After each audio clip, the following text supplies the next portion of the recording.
Olá, bom dia, você que me assiste. Deus abençoe todo o teu dia no nome de Jesus. Quero que Deus derrame a graça e a paz dele na tua vida, no teu coração e no coração da tua família, hoje e sempre. Vamos orar ao Senhor, mas primeiro eu quero deixar um título de mensagem para você e nisso vamos meditar. O título é: Tenho livre arbítrio ou não? Tenho livre arbítrio ou não?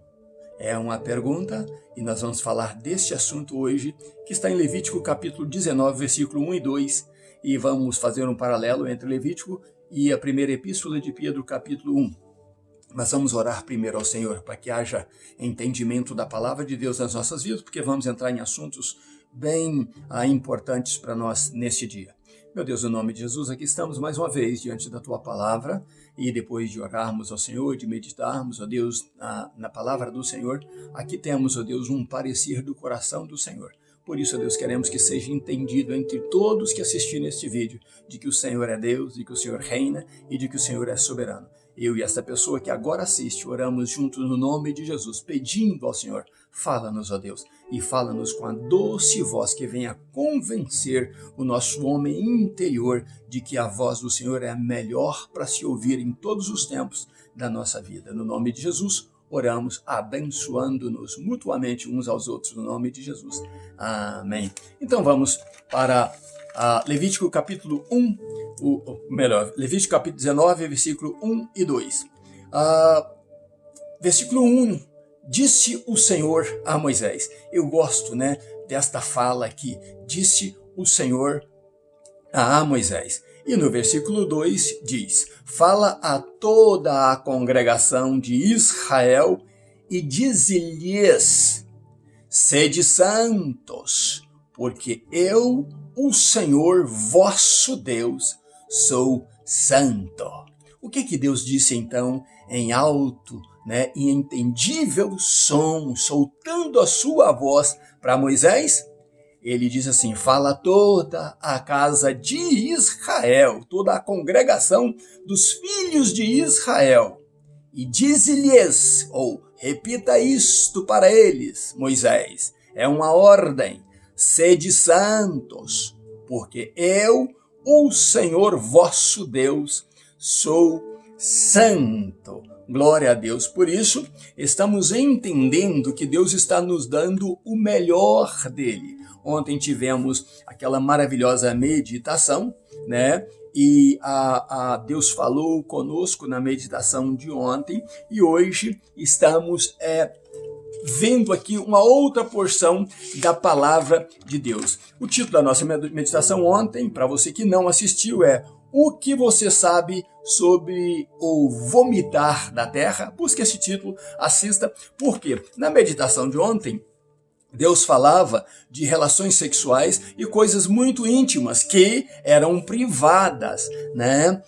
O homem fazia no seu segredo, a não ser as orgias que era parcialmente de forma pública, mas o homem nas suas relações privadas, entre homem e mulher, entre homem e homem e animal, eram basicamente reprovadas por Deus o homem que cometesse no seu parentesco, entre os seus parentes, que não fosse sua esposa, também era reprovada por Deus e abominável quando era relação de homem com homem ou de mulher com mulher, de pessoas do mesmo sexo. Isso é abominável diante de Deus.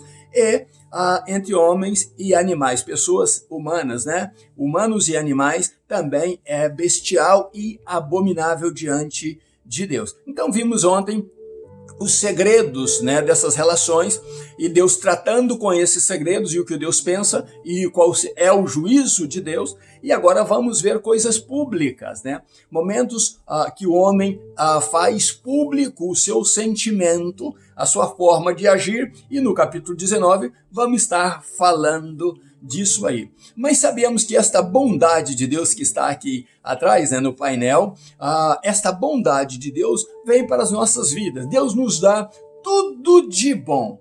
E a pergunta é: será que se Deus, o nosso Deus que nos dá tudo de bom, gratuitamente nos dá, tem ele direito de exigir algo? Tem ele direito de requerer algo em troca? Será que realmente Deus dá livremente, sem exigir nada de volta? Bom, vamos então ao título da mensagem de hoje, que é um pensamento. Eu quero que você pense comigo sobre ele, sobre o que nós entendemos disso. Tenho livre-arbítrio ou não? Tenho livre-arbítrio ou não? Então vamos entender desde o princípio da criação, né, sobre essa palavra livre-arbítrio. Porque essa palavra, quando você vai para o dicionário, você vai procurar o que é livre-arbítrio, vai ali haver várias explicações que vão enganar você, né? Nem tudo que o dicionário fala é realmente o que é. Aquilo ali é simplesmente uma pequena luz para o homem entender do que se trata. Mas ali, quando você vai procurar no dicionário livre-arbítrio, é a condição que você tem de escolher. Mas será que o homem tem realmente condição de escolher?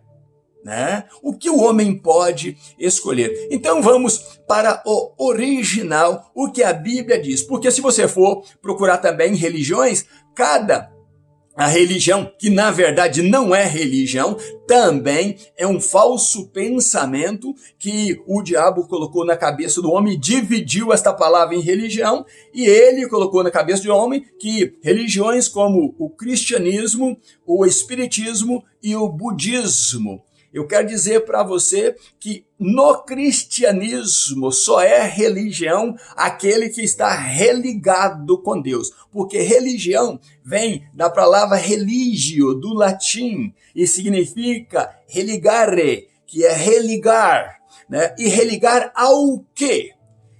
Tiago fala exatamente o que é religião pura e verdadeira. Então Tiago está dizendo que as outras que se dizem religiões são falsas, não vêm de Deus e não liga o homem a Deus. Dentro do cristianismo, sim, existem aqueles que fazem parte da igreja de Jesus e que são religados a Deus através da pessoa de Jesus. Então não entenda essas outras que eu disse aqui como religião verdadeira.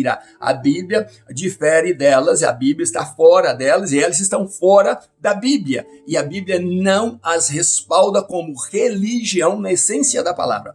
Mas vamos voltar ao livre-arbítrio.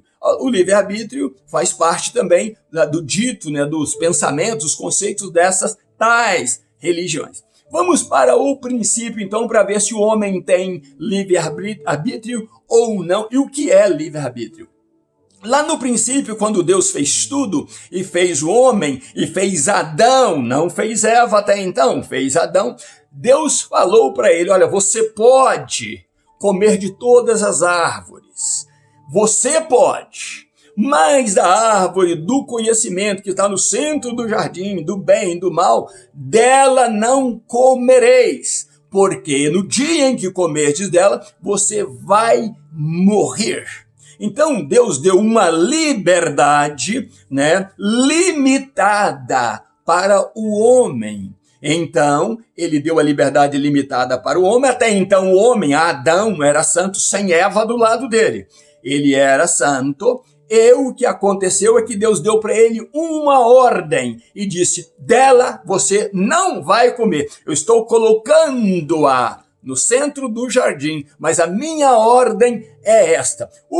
Quando Deus deu a ordem para Adão, Deus estava dizendo a Adão o que Deus disse aqui em Levítico capítulo 19. Eu sou o teu Senhor, eu sou o teu Criador, eu sou o teu Deus. Eu estou te dando uma ordem para não comer. E então Adão tinha o livre-arbítrio ou não?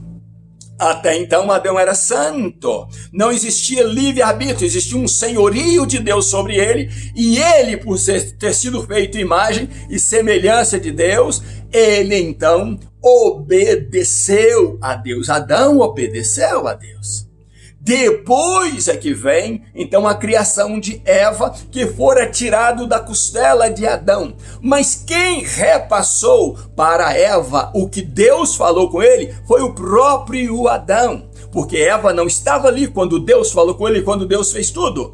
A Eva veio depois e o que acontece é que Eva, ao andar e ao ouvir do marido sobre tudo o que podia se comer, mas sobre esta árvore que não podia se comer do fruto dela, então ela andando e observando isso, o que acontece? A serpente vem, tomada pelo diabo, pela astúcia de Satanás, e engana então a mulher, começando com uma mentira, perguntando, foi mesmo isto que Deus disse, que vocês não podem comer de nenhuma árvore? Era uma mentira, Deus não havia dito isso. Mas o diabo é próprio em mentir. O que aconteceu com Eva, então, que Eva deu ouvidos à voz de Satanás e começou a dialogar com Satanás. E então, o que aconteceu? Eva não teve o livre-arbítrio de comer ou não comer. Ao ouvir a voz de Satanás, ela trocou o senhorio de Deus pelo senhorio do diabo na vida dela.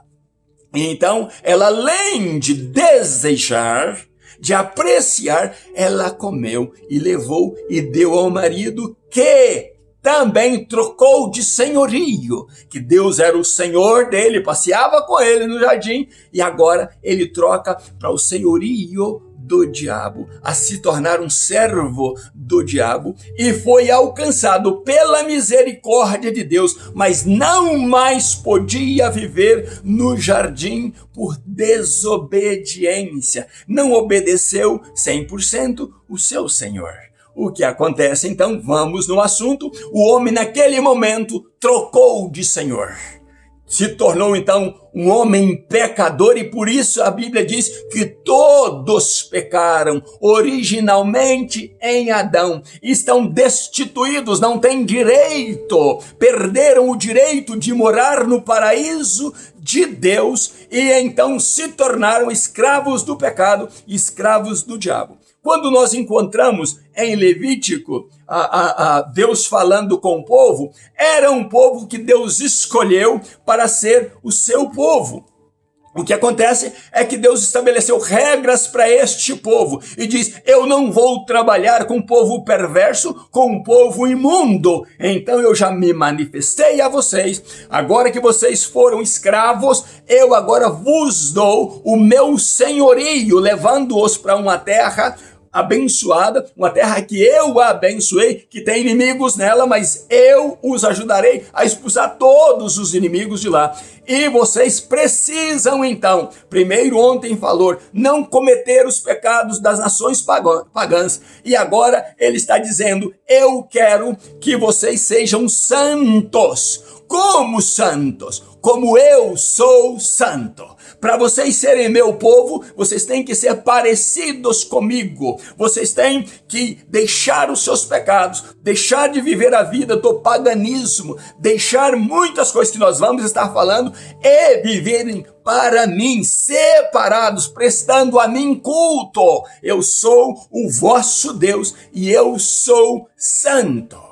Bom, nós falamos que ia traçar um paralelo entre este fato de Deus falar com Moisés para falar ao povo e da primeira epístola de Pedro. Pedro, então, ao escrever aos judeus dispersos, judeus cristãos dispersos, que viviam em outras partes, fora de Jerusalém, fora de Israel, eles tinham sido expulsos, perseguidos e estavam dispersos por todas as partes. E Pedro, então, os motiva a dizer o seguinte: olha, vocês já ouviram falar, vocês já ouviram dizer, vocês já leram, vocês têm consciência que vocês, para ganhar esses gentios que estão, para evangelizar esses gentios, onde vocês estão agora, vocês precisam trazer em vocês a santidade de Deus. Vocês precisam ser santos, separados, não praticar o que eles praticam, não praticar o que os gentios praticam, tanto quanto Deus proibiu ao povo de ir para Canaã e praticar ali a idolatria, os crimes que aqueles povos estavam cometendo em Canaã, vocês também agora no meio dos gentios precisam ser exemplos de santidade. E a pergunta que se faz é: santo em quê? Pedro responde em 1ª Epístola de Pedro, no capítulo 1, no versículo 15, diz: sede santos em toda a vossa maneira de viver. Ah, mas você pode ser santo parcialmente? Não. Sede santo em toda a vossa maneira de viver, onde você botar os seus pés, onde você caminhar, no que você falar, onde você agir, onde precisar das tuas ações, da tua voz, do teu mover, do teu comercializar, onde quer que seja, dentro e fora das congregações, sede santos, porque eu, o Senhor, vos chamei para serem santos. E por que isso? Porque quando o homem pecou, a ele também foi oferecido, e a nós, os gentios, é oferecido, ao povo de Israel é oferecido, agora o perdão. Mas esse perdão não veio de graça. Este perdão vem através de uma compra. Deus então deu a Jesus um povo, e Jesus os recebeu, e Jesus resolveu obedecer ao Pai em comprá-los com o seu sangue, para fazer deste povo um povo seu, com o seu nome, chamando-o de Igreja de Cristo. Então a Igreja de Cristo precisa ser santa, não pode cometer as práticas que o mundo comete, não pode viver como o mundo vive. Ela é um povo separado para Deus, para não pecar contra Deus, muito pelo contrário, para voltar a ter aquela semelhança de santidade que Deus tem. Então você, para ser Igreja de Cristo, você precisa, e eu preciso ser parecido, semelhante, me igualar a Cristo, ter o brilho da glória dele em mim, ter o brilho da santidade dele em mim, carregar a santidade dele comigo. Não tem jeito de viver em dois caminhos, em dois termos, ou servindo a dois senhores. Outrora você não tem livre-arbítrio para dizer: não, eu posso ser crente, ou eu não posso ser crente. Ou você tem um Senhor, ou você tem o outro Senhor. E a própria palavra de Deus diz que é impossível servir aos dois senhores, a Deus e ao diabo, ou a Deus e a mamão, que é o dinheiro. Você não pode andar em dois caminhos ao mesmo tempo, ou você trilha um caminho ou trilha o outro, mas de um jeito ou de outro, você tem um Senhor, e tendo um Senhor, você não tem livre-arbítrio. Quero te lembrar que quem tem um Senhor é servo, e quem é servo recebe salário, e a Bíblia diz que o salário do pecado é a morte. Então quem vive pecando vai receber o seu salário final. Mas a Bíblia também diz que se você andar em amor, andar em santidade, andar como diz a palavra de Deus, você vai chegar, está em Efésios, você vai chegar a ter a plenitude. Acredito que está em Efésios capítulo 4, o versículo 13, diz: você vai chegar a ter a plenitude de Cristo, se você tão somente buscar ser santo como Deus é santo, e andar aperfeiçoando-se cada dia mais na santidade, você vai chegar a ter a plenitude de Cristo.